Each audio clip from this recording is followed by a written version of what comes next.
दोस्तों, मैं पंकज जैन आज बात करूंगा किस बारे में। सबसे इंपॉर्टेंट टॉपिक, लोगों की नाकामी का कारण क्या होता है। हम सब कामयाब होना चाहते हैं। कामयाबी की अपनी अपनी परिभाषा हो सकती है, लेकिन किसी भी चीज में जो भी हम चाहते हैं उसमें नाकाम हो जाने के तीन ही कारण हैं। उन तीन कारण को हम आखिर तक सुनेंगे, समझेंगे। देखिए, क्या करना है जो जरूरी है, उससे ज्यादा ये जानना भी उतना ही जरूरी है कि क्या हमको नहीं करना चाहिए, कभी नहीं करना चाहिए। अगर ये हमको पता लग गया तो सही चीजें करने के लिए आपके पास ऊर्जा भी बचेगी, समय भी बचेगा, और आप सचमुच आगे जा पाओगे। तो तीन चीजें हैं जो हमको नाकाम बनाती है। मैं बात शुरू करता हूं बगैर टाइम पास किए। पहला कारण है एनर्जी क्लैश। जब भी हम कुछ करना चाहते हैं, तो एक जमाना था लोगों को अपनी बात कहना ही मुश्किल था। लोग पता नहीं कौन से न्यूज़पेपर में, किसी अखबार में, किसी अज्ञात नाम से अपनी बात कहते थे, और कहीं सरकार को या कुछ लोगों को पता लग जाता था तो उनको पुलिस उठा के ले जाती थी, सजा हो जाती थी। आजादी के पहले की बात है ये। फिर भी लोग कुछ कहना चाहते थे, अपने आप को प्रकाशित करना, अपनी अपनी बात कह पाना, अपनी एक किताब छपवाना, ये बहुत मुश्किल काम था। आज हालत ऐसी हो गई कि आप किसी भी जगह अपने ब्लॉग में कुछ भी लिख सकते हो। आप अपना ऑडियो स्टोरी पब्लिश कर सकते हो। अपनी बात कहने के लिए आपके पास सैकड़ों प्लेटफॉर्म्स है। लेकिन फिर क्यों नहीं कर पा रहे? अधिकतर लोग क्यों नहीं कर पा रहे? क्योंकि हम काम शुरू करने से पहले ही एश्योरेंस चाहते हैं। हम चाहते हैं कि जब हम काम शुरू करें उसी वक्त से जिंदाबाद जिंदाबाद जिंदाबाद के नारे लगे। काम पूरा होने के बाद नहीं, काम शुरू होने के पहले ही। एक जमाना था कि जब आपने कुछ अलग काम किया, अलग सोचा, तो हो सकता है कि गांव की पंचायत आपकी हुक्का पानी बंद कर दे। तब भी लोगों को वो अपना काम करने की, अगर उनको सही लगता था तो उस काम करने की उनको लगन थी, उनको जोश था। अभी कोई हुक्का पानी बंद नहीं कर सकता आपका। अभी ज्यादा से ज्यादा क्या कर सकता कोई इंसान? सोशल मीडिया पे आके आपको ट्रोल कर देगा, आपके बारे में दो चार नेगेटिव कमेंट डाल देगा, उससे क्या फर्क पड़ता है? लेकिन उसके बावजूद लोगों में काम करने का जो जोश था वो खत्म हो गया। तो ये सब क्यों हो रहा है? क्योंकि एनर्जी क्लेश होता है। आप कुछ भी चीज करने जाते हो, उसके पहले अपने आसपास के जो खास चार दोस्त है उनसे बात करते हो, फैमिली के लोगों को आप बताते हो कि मैं ये करना चाहता हूं। तब वो सवाल खड़ा करेंगे। जैसे ही वो सवाल खड़ा करेंगे, वहीं पे आप उलझने लगते हो, उनसे बहस करने लगते हो। देखिए, शांति से अपनी बात समझाने की कोशिश कीजिए। अगर बाकी लोग समझ जाएंगे तो अच्छा रहेगा, लेकिन अगर वो नहीं समझते हैं, तो क्या आपने अपने आप से बात कर रखी मन ही मन में कि आप ये क्यों करना चाहते हैं? कागज पे लिखिए और उसका स्वॉट एनालिसिस कर लीजिए, स्ट्रेंथ, वीकनेस, अपॉर्चुनिटी, थ्रेट्स, कि ये करूंगा तो ये फायदा, ये नुकसान है, और वो याद रहे आपको। तो उसके बाद में आप कभी कंफ्यूज नहीं होंगे। लोग आपके साथ में अभी नहीं है, ठीक है, अभी से वो आपको सही माने, जल्दी से आपके जिंदाबाद के नारे लगे, उसकी जल्दी नहीं होनी चाहिए। आप अपना काम कीजिए, क्योंकि आपको तो पता है ना कि आप सही कर रहे हो। और जब वो काम पूरा हो जाएगा ना दोस्तों, तो जो लोग ये कह रहे थे कि पागल है, बेवकूफ है, अकल नहीं है इसको, वो कहेंगे कि मेरे को मालूम था एक दिन ये आदमी ये करके दिखाएगा, मुझे लग ही रहा था। और देखो, आपको फुलमाला पहनाने आ जाएंगे। तो एनर्जी क्लेश में मत उलझना आप। अगर वो बहस जरूरी नहीं है तो बहस करना ही मत। तो हम कभी कभी मैं देखता हूं कि ऐसे लोग इकट्ठे इंडियन फैमिलीज में बैठते हैं तो किसी भी बात पे बहस शुरू हो जाती है। कोई पॉलिटिकल इशू है, या फिर क्रिकेट में सचिन तेंदुलकर पे तो विराट कोहली पे, कहीं पे भी डिस्कशन शुरू हो गया और लोग ऐसे पर्सनली डिस्कस करने लगते हैं जैसे कि बहुत बड़ी हार जीत जुड़ी हुई है। तो जब ये एनर्जी ऐसे बिखर जाएगी तो आप अपने काम में वो ध्यान, वो एनर्जी कैसे लगाओगे? तो पहला कारण क्या बताया मैंने? एनर्जी क्लेश, जिससे आपको बचना है। दूसरा कारण क्या है? कि लोग कभी खाली नहीं होते। अब ये मैं क्या कह रहा हूं? आपने तो सुना है आराम हराम है, और मैं कह रहा हूं लोग कभी खाली नहीं होते। तो दोस्तों, इस बात को बहुत क्लियरली समझना है। देखिए, मैं आपसे ये कह दूं कि वो जमाना चला गया कि आप कहोगे कि मैं सिर्फ मेहनत करूंगा और मेहनत से मैं बहुत आगे बढ़ जाऊंगा। वैसे तो मुझे लगता नहीं किसी जमाने में ऐसा हुआ होगा। मेहनत किस दिशा में करना है ये पहले आपको तय करना जरूरी था। तो उसके लिए खाली होने की जरूरत होती है। अभी मैंने ये चीज देखी है कि लोग जब लोगों के बीच में रहते हैं लगातार, या तो आप सचमुच 10 लोगों से घिरे हुए हो, उनके ग्रुप में घूम ही रहे हो यहां वहां फील्ड में, या फिर आप इंटरनेट पे ऑनलाइन अपने सोशल मीडिया प्लेटफॉर्म में लोगों से घिरे हुए हो। तो लोगों के बीच में जब घिरे होते हैं तो हमारा बिहेवियर बदल जाता है। तो उस वक्त टेम्परेरी ग्रेटिफिकेशन के लिए, अभी के अभी अच्छा दिखने के लिए आदमी बिजी दिखने की कोशिश करता है। देखना, लोग जब जॉब करने जाते हैं ना तो वहां काम करने से ज्यादा जरूरी दिखता है काम करते हुए दिखना। बिजी होने से जरूरी है बिजी दिखना। और ये नौकरी में चलो धक भी जाए, वैसे तो मैं वहां भी सही नहीं मानता, लेकिन बिजनेस में तो ये गलती कभी मत करना। आपको खाली होना पड़ेगा ये देखने के लिए कि सबसे जरूरी काम क्या है। जैसे ही आप खाली होंगे, आपको यहाँ की जो शुरू शुरू के जो आप फीलर्स होते हैं ना, ऐसे ऐसे काम करते हैं रूटीन के, कि रोज कर रहे हैं उससे फायदा हो रहा है कि नहीं हो रहा है, आप देख ही नहीं रहे। आप जैसे ही खाली बैठे और जैसे ही आपका दिमाग शांत होगा, उसको सबसे जरूरी काम याद आएगा। सबसे जरूरी काम, और आपके लिए जरूरी है फर्स्ट थिंग फर्स्ट। बुरा काम तो कोई कर ही नहीं रहा है ना, तो अच्छे कामों में सबसे अच्छा काम सबसे पहले करना होता है। तो दोस्तों, उसके लिए खाली होने की जरूरत है। तो मैं आपसे कह रहा हूं, कभी खाली नहीं होना, ये आपकी नाकामी का सबसे बड़ा कारण हो सकता है। मैंने कई सारे ऐसे लोग देखे हैं जो शरीर से बहुत मेहनती हैं पर दिमाग से आलसी हैं। वो कभी रुक के सोचना नहीं चाहते, वो कभी डिसीजन लेना नहीं चाहते। वो कहते हैं कि भाई मुझे बता दो करना क्या है। आपको अगर ये समझना हो ना, तो आप एक कोई छोटे से शहर में किसी शादी में चले जाइए। आपको मालूम पड़ेगा वहां पे बहुत सारे लोग ऐसे बाइक को ऐसे एक्सीलेटर घुमा घुमा के बोल रहे हैं, बोलो क्या लाना है, दूध लाना है, सब्जी लाना है, ये करना है, वो करना है। सांस लेने की फुर्सत नहीं, दो लोग पीछे से आवाज दे रहे हैं खाना खा लो खाना खा लो, वो खाना नहीं खा रहे, वो भाग रहे हैं बस इधर से उधर। और सब बाकी लोग देख के कह रहे हैं, बोले क्या मेहनत करता है यार आदमी। अब आप किसी मेट्रो सिटी में आए और आपने देखा एक बंदे ने प्लानिंग कर रखी है पूरी, एक भी आदमी भाग नहीं रहा, कोई भी पसीना नहीं बहा रहा है, सब काम ऐसे एक दूसरे को बता रखा है, टीम को दे रखा है कि सब कुछ स्मूथ हो रहा है, काम बहुत ही बेहतर तरीके से हो रहा है। हो सकता है उसमें बहुत सारी cost saving, energy saving, time saving भी हो रही है, लेकिन यहां पे असली काम हो रहा है। वो काम क्यों हुआ है? क्योंकि कुछ लोग खाली बैठे थे, उन्होंने प्लानिंग की, दिमाग की मेहनत की, इसलिए शरीर को मेहनत नहीं करना पड़ रही है। और आखिर में रिजल्ट देखा जाएगा कि आखिर में काम कैसा हुआ, उससे साबित होगा कि असल में रिजल्ट क्या आ रहे हैं। तो कभी कभी हल्ला गुल्ला करना काफी नहीं होता। दुष्यंत कुमार जी ने क्या कहा था कि सिर्फ हंगामा खड़ा करना मेरा मकसद नहीं, मेरी ख्वाहिश है कि आखिर में सूरत बदलनी चाहिए।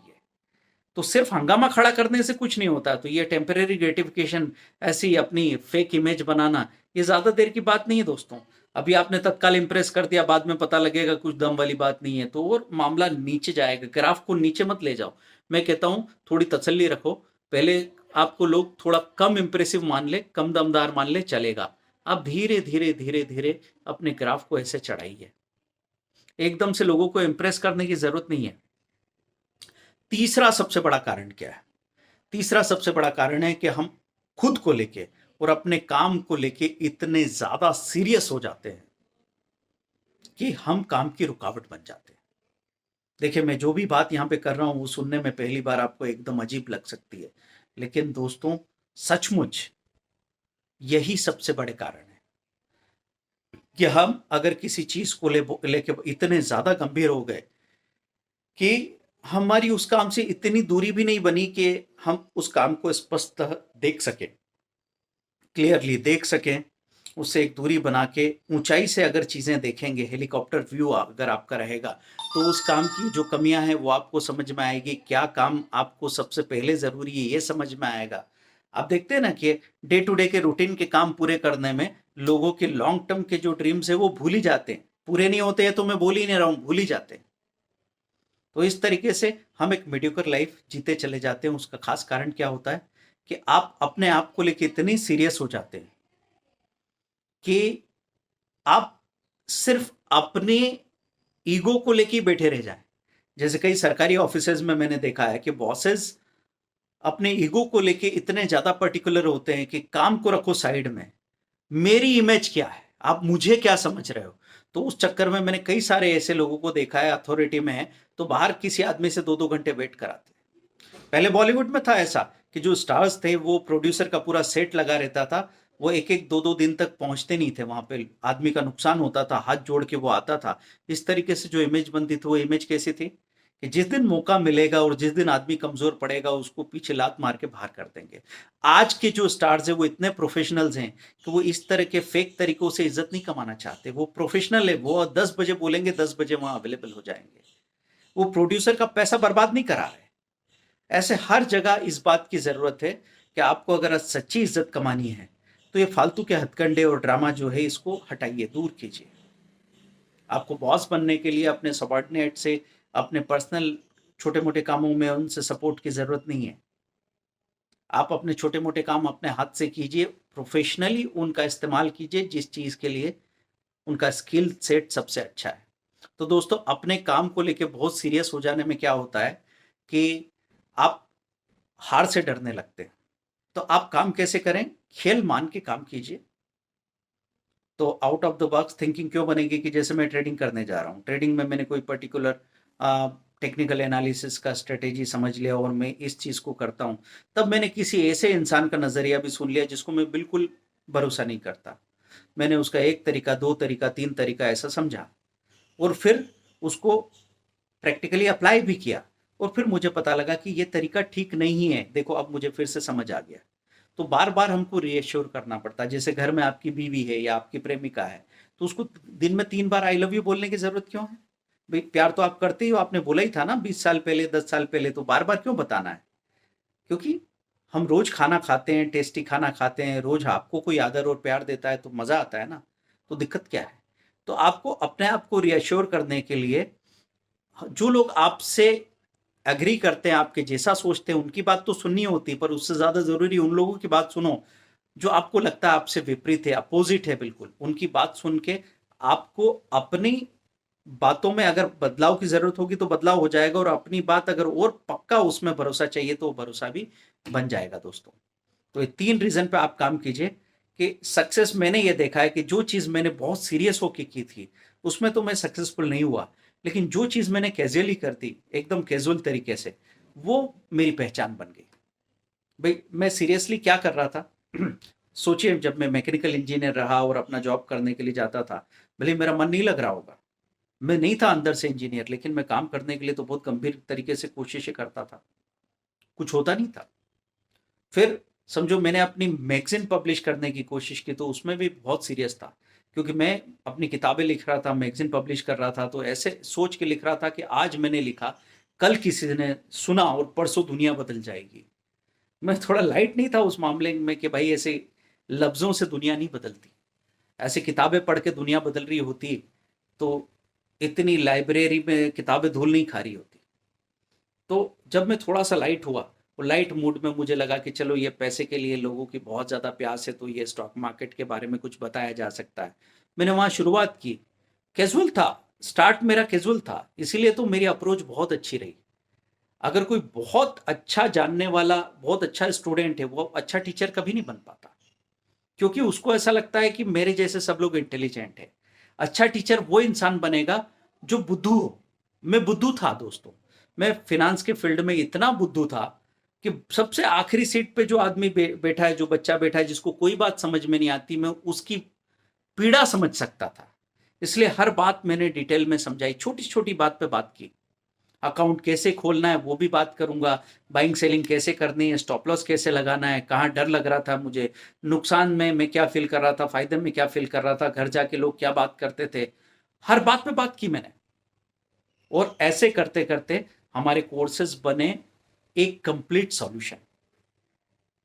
तो दोस्तों, 3 चीजें मैंने बोली है नाकामी से बचने के लिए, इस पे ध्यान देना। पहली बात क्या बताई मैंने? पहली बात आपसे ये कही है कि एनर्जी क्लेश से बचिए, बहस मत कीजिए। जो आदमी बहस में जीतता है जिंदगी में नहीं जीत सकता। दूसरी चीज मैंने आपसे बताई है कि एनर्जी क्लेश के बाद आपको बताया कभी खाली नहीं होना, बेकार का बिजी मत दिखना, आप खाली हो जाइए। आपको ऐसे बैठ के 2 गाने सुनने चाहिए, ऐसी 10 मिनट डांस करना चाहिए, हो सके तो मेडिटेशन, नहीं तो नेचर में एक वॉक ले लीजिए, और फिर आप आके अपना काम कीजिए। दिन में 3 बार सिर्फ 10-10 मिनट का ब्रेक लेना शुरू कीजिए, आपको मालूम पड़ जाएगा कि आपकी एफिशिएंसी डबल हो चुकी है। ये जो मैं बोल रहा हूं, ये करके देखना पड़ेगा, क्योंकि लॉजिकली ये समझ में नहीं आने वाला है। एक बार अनुभव कर लिया तो आपको समझ में आ जाएगा कि यार लगातार काम करने से मैं बोठा हो रहा था, क्योंकि हमारा जो दिमाग है ना 30 से 40 मिनट तक अपनी पूरी एफिशिएंसी पे काम कर पाता है, उसके बाद ये डल होने लगता है। हम अगर अपने शरीर की, अपने दिमाग की, अपने मन की वर्किंग को ना समझें और इसको जबरदस्ती खींचते रहें, तो ऐसा समझ लो कि आप अपनी कार को केरोसिन डाल के चलाने की कोशिश कर रहे हैं, इंजन बर्बाद हो जाएगा। तो किसी भी चीज का इस्तेमाल करने से पहले क्या जरूरी है, उसको जानना और उसके कंफर्ट की परवाह करना। ठीक है। तीसरी बात मैंने आपसे क्या कही थी, तीसरी बात मैंने आपसे कही थी कि जरूरत से ज्यादा सीरियस हो जाना। अपने आप को लेके इतने सीरियस मत हो जाओ। अगर आप पीछे रह जाएंगे, अगर आप हार जाएंगे तो क्या फर्क पड़ जाएगा। मैं अपनी जिंदगी में कहा था कि जिंदगी में मैं सबसे पीछे रह गया और मैं साइड में खड़ा हो गया रोड में कहीं, और सारे लोग यहाँ से भाग के निकले और मैंने किसी को रेस जीतते हुए देखा तो भी मेरे को मजा आ जाएगा। सारी दुनिया आगे आगे होती है, सारी भेड़ें आगे आगे होती है, चरवाहा सबसे पीछे होता है। मैंने अपनी बुक में किस्सा सफर, जो पोएट्री का बुक था, उसमें पीछे लिखा था कि कोई मजबूरी नहीं, मतलब दिल में अपने जब जो चाहा वो किया, कोई मजबूरी नहीं, हम जी रहे हैं शो किया। तो आप जिंदगी में कोई होमवर्क लेके नहीं आए हैं, जिंदगी जीने के लिए आए हैं, तो आपको परेशान होने की क्या जरूरत है। कभी आप पीछे रहने को राजी हो जाओगे ना, तो आप दुनिया में सबसे आगे निकल जाओगे। ये करके देखना कभी, क्योंकि ये अभी के अभी की हर जगह रेस चल रही है, हर जगह रेस चल रही है। आदमी एक पार्टी में जा रहा है तो सोच रहा है कि मेरा आउटफिट सबसे अच्छा हो, वो कपड़े खरीद रहा है, वो हेयर स्टाइल करा रहा है, वो लोगों के बीच में बात कर रहा है, अपने बच्चों के बारे में बात कर रहा है, हर जगह उसको लग रहा है कि मुझे सबसे बेहतर बनना है। और मैं बोल रहा हूं दोस्तों, यकीन मानिए यही एक चीज है जो आपको हरा रही है। इतना सीरियस मत हो जाओ। देखो, अपनी शादी में नाचे तो एक दिन नाच पाओगे, मतलब हर दिन आप शादी थोड़ी करोगे, और हर दिन शादी करोगे तो फिर आपकी शादी अटेंड करने भी कौन आएगा। दूसरों की शादी में नाचे तो फिर हर रोज नाचने वाले हो, तो दूसरों की सक्सेस का मजा लेना सीखिए। इतना सीरियस मत हो जाइए।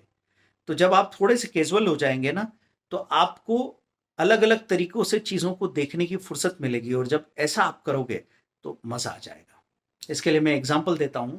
एक बेंगलोर में चेनराज जैन साहब है, जिनका स्पीच मैंने सुना था। वो 7वीं पास थे, कोई जैन समाज का स्कूल चला रहे थे, 2-1 हजार बच्चे वहां पे थे। उनको लग रहा था बहुत बड़ा काम कर रहे हैं। उनके स्पीच में मैंने सुना कि कुछ लोग आए बाहर से, कहीं विदेश से। उन्होंने पूछा क्या कर रहे हो, बोले मेरा 2000 बच्चों का स्कूल मैनेज करता हूं मैं। और अगर कोई आदमी ऐसा है जो प्रोफेशनली क्वालिफाइड नहीं है और वो कोई काम अच्छा कर लेता है, तो उसको लगता है कि जिस तरीके से मैंने काम किया वही तरीका, बस एक तरीका है सही होने का। तो किसी ने उनके ईगो को चैलेंज कर दिया कि भाई दुनिया में जाके देखो सही काम क्या होता है। तो दिल पे लग गई। फिर वो वर्ल्ड टूर पे निकले। वर्ल्ड टूर पे निकले तो वहां से सीख क्या है कि एजुकेशन सच में क्या है और क्या होना चाहिए। फिर उन्होंने कई सारे international school, engineering college, MBA college, medical college भी स्टेब्लिश किए। जैन ग्रुप ऑफ इंस्टीट्यूशन, अगर आप गूगल सर्च करेंगे आपको पता लगेगा।